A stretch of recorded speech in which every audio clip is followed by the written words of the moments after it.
What's going on YouTube? Today I am going to be walking you through a full top surgery timeline. So I hope you are all well. Today I thought I would sit down and go through what I believe is a really great way to map out your timeline. And I use the term map out because that's what I talk about with my online coaching clients when they're coming to me and I'm working with them on that run up to top surgery, and then also if they're coming back to me post top surgery. This is the kind of thing that I'll walk them through, and I think that mapping it out in this way gives you those baby steps to focus on, because ultimately recovery from any surgery is not only physically demanding, but it's also mentally demanding. And if we look at it from baby steps, that can tend to make things a lot simpler for us. So 2 disclaimers here. First one, going to be a huge shock for you all. I am not a medical professional. So obviously when it comes to recovery guidance and all that kind of stuff, check with your surgeon, check with your medical professional. I am not telling you what to do. This is just a good outline, starting process to map out your top surgery recovery. The second disclaimer is that everyone's recovery process is different. So there's going to be things in here that don't relate to you. You might find that your top surgery recovery goes a lot quicker or maybe a lot slower. But again, this is just general guidance. Also, excuse the fact that that shelf in the background is a little bit bare. I just noticed that. I've only just put it up and I need to buy some stuff to put on it. Let's get on with the video. So what I'm going to do is scoot my face off to the side somewhere, and because it's me and this video is going to center very heavily around training and nutrition and physique and all that kind of good stuff, I'm going to play some clips from my push session from today, because you might not want to stare at my face for 15 minutes. I don't know. So I'm going to put that on the screen as well, and then you can watch that at the same time as listen to me. So we're going to break this down into 3 sections. First of all, we're going to talk about pre-surgery. Now, of course, pre-top surgery, when we're looking at this from a physique point of view, can literally be years.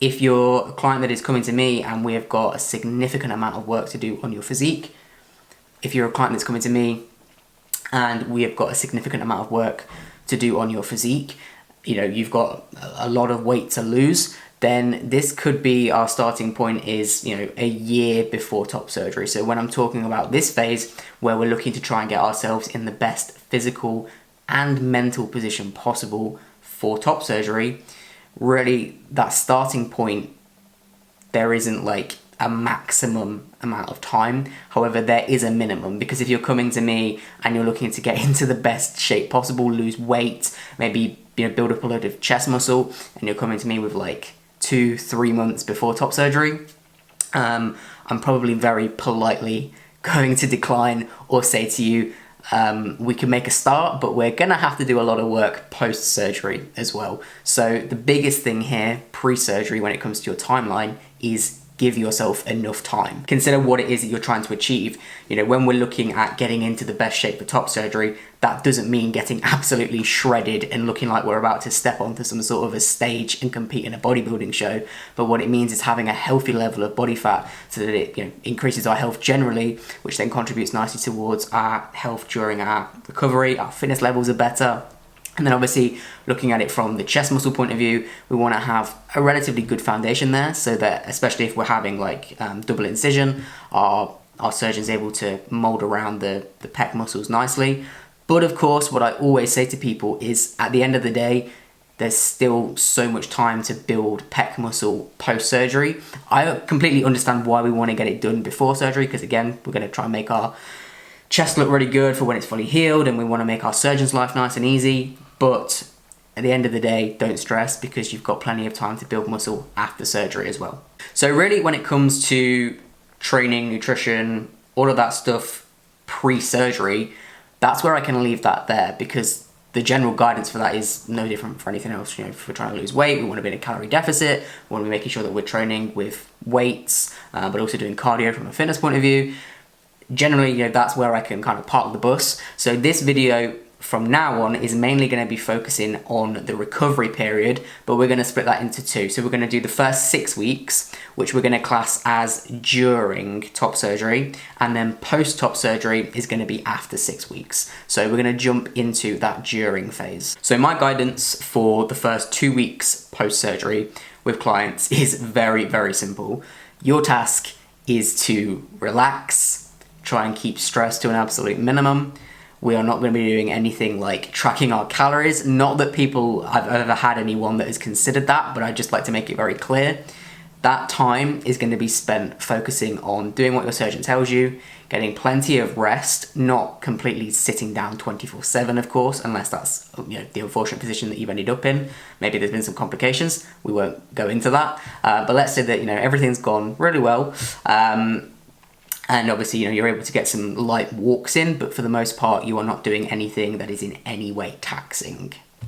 The only other thing that you might be doing at that point, depending on your surgeon's guidance, of course, is some little stretches. So the surgeon that I saw was Dr. Andrew Yelland in Torquay, and he's somebody who gives you stretches to do 24 hours after your top surgery. And a lot of people, when I say that, are really shocked. A lot of surgeons don't do that, that was one of the reasons I actually went with Yelland, is because he takes that approach. From a research point of view, I can see why people are worried about doing stretches 24 hours after top surgery, but from a scar health point of view, and also from a joint health with the shoulders, there's a lot of research to back up why that's a good idea. But anyway, regardless, your surgeon might have you doing some little stretches, or they might tell you don't move your arms at all, and of course you need to listen to them. Now, once we're getting to that 2-week post-top surgery mark, we're gonna start to get to a point where, quite frankly, we're bored. So that's the first thing. I was very, very fortunate with my top surgery recovery, and I really didn't have any levels of pain whatsoever. So I sort of felt like I could do more, but I knew I shouldn't. So the first thing to know that at this point in your timeline, you are probably going to be very bored, which is great, because what you can do if you're feeling up to it is now return to calorie tracking. Okay, so the reason that we want to do this is because if you're sat around way more than you've ever sat around on the the run up to top surgery, if you're watching this video, you're probably somebody that's very active. Maybe you were going to the gym a lot. You're now not in that position. You're sat on the sofa, or maybe even lying on the sofa, just going for some light walks. So if you start to grab those bags of crisps or those bars of chocolate, it's very, very easy post-surgery to start gaining a little bit of weight. So this is where I say to clients, look, you've got two options. You can either go back to what you were doing before, i.e. tracking your calories, and we want to be going for maintenance calories, and obviously these maintenance calories are going to be lower than any maintenance calories you ever had before, because you're not doing the same levels of activity. Or if you're still not feeling up to that, and that's absolutely fine, one option is to just try and focus on getting a serving of protein with all 3 meals, cut out any snacks, and make sure that you're hitting your 5 a day. Just by focusing on those 3 habits, people always just seem to make better decisions. And even though, yes, there might be days where calories are up and down, for the most part, it tends to average out, and it just means that they're not sat around gaining loads of weight. Now, the average time where surgeons tell people not to go and do any kind of exercise for post-top surgery is 6 weeks. Now, again, your surgeon might say something different. Maybe for them, they're saying 4 weeks. Maybe others are saying a bit longer. But once you get to that point where you've got the go-ahead from your surgeon, we're then going to move into that final stage, which is going to be our post-top surgery phase. Now, this is where the fun stuff happens, and we get to really start to help our bodies get back to where we left off. And don't get me wrong, we're still pretty far off. We're not going to be going into the gym on that first day and hitting a load of PRs, but we're starting to break through those walls. And this is where you'll really start to see the progression week on week with things like movement and strength. So that first session back in the gym, what on earth do you do? So first of all, as I just said, we are not going to be hitting any PRs. The main focus for the first few weeks of being in the gym is simply to get back to doing some form of movement and just respecting the body, and actually probably doing less than you feel like you could. I mean, remember I said that I was hardly in any pain post top surgery. Going into the gym, if I'm being completely honest with you, yes, I might have lost a lot of strength, but movement wise, I felt like I could go in there and basically do anything, but I knew to do less than I felt like I could because that was the safest thing to do. Nice and simple, I would just plan out a full body day, but of course there are a few areas that I would avoid training at first. So the first one is, first few weeks, maybe even 4 weeks in the gym, I didn't do any chest training. Now that's not official guidance, my surgeon didn't say that I had to do that, however I took it upon myself to go with that as a good plan going forwards, and for the first 4 weeks I didn't do any direct chest work, so no presses and no flies. The other thing that I stayed away from was any overhead work, so whether that was pushing overhead work or pulling overhead work, so like lat work for example, I stayed well away from that because having my arms directly overhead, A, didn't feel that great, and B, obviously there is a risk with doing that in that you might end up stretching the scars because those incisions are still healing. And you'll actually find that, again, this is where some surgeons differ. Like my surgeon didn't say that I couldn't do any overhead work. It was another thing that I took upon myself to not do. But there are surgeons out there who will give direct guidance on when to add back in overhead work, so obviously you want to make sure you listen to your surgeon. So during those first 3-4 weeks, we're just starting to gauge how we're feeling. I want my clients to really tune into their body, begin to just feel, how does that movement feel? Do I feel comfortable doing this? And to start taking those little leaps of faith and increasing the strength. And again, we're not doing that on day one. Day one, we're going in there, we're using the lightest dumbbells and weights possible. But as we get to weeks 2, 3, 4, we can start to increase our strength and begin to just start to push ourselves a little bit. And it's going to make us nervous because, we've got this massive scar running along our chest, or even if we've not had double incision, there's been so much trauma to that area.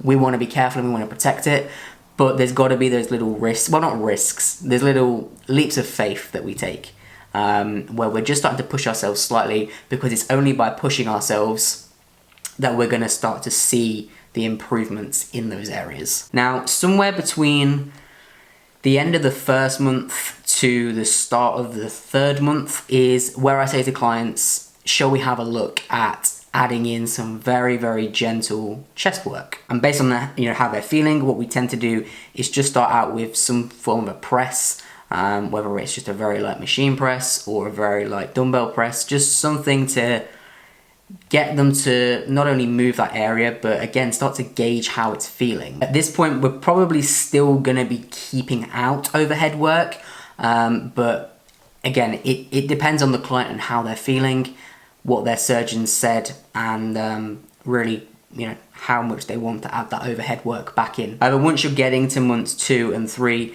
what you really should be starting to find is that you are able to start pushing yourself a lot more.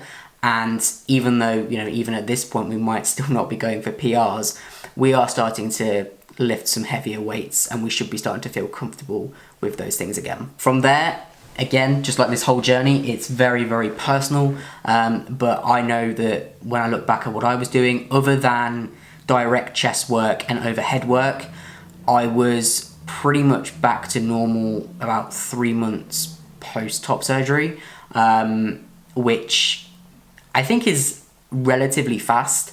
And again, I was sort of cautious about even saying that because I don't want to give people a number that they can compare themselves to, because ultimately, as I said at the very start of this video, it's very, very personal and every body and every situation is completely different. But I think it was about 3 months for myself. And then obviously, like I say, from there, chest stuff started to build back up slowly as well. And probably 6 months post-top surgery is when I started to feel a lot more comfortable with the overhead work. And of course that is because by that point the scars were really starting to heal nicely, and I found that having some overhead work in there actually contributed towards that, and kept like my shoulders nice and healthy, because the last thing we want is a frozen shoulder. So that is a full top surgery timeline, looking at pre, which can literally be anything from like 1-2 years pre-surgery, if we've got a lot of changes that we want to be making.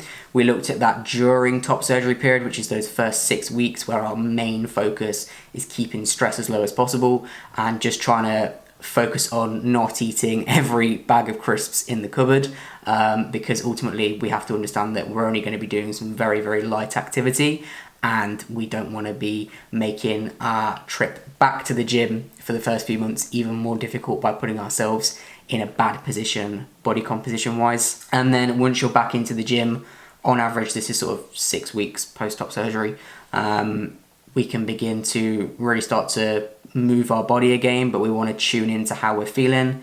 It's very individual, and push it when we feel like we're ready to take that leap of faith. So yeah, that is a full outline of a top surgery timeline. That was sort of based around my experience, but then also what I've experienced with clients when I take them through that process. And it's pretty crazy to be a part of. I think one thing that you learn is that the body is capable of some incredible things, and as long as you listen to your surgeon and follow all the guidance that you are supposed to, then you should come out at the end of it with a pretty cool looking chest. So yeah, that is the video. If you found this helpful, please drop a like. If you have any questions around this, or you want to share your experience with your top surgery timeline, leave it down below, and I will see you all in the next one.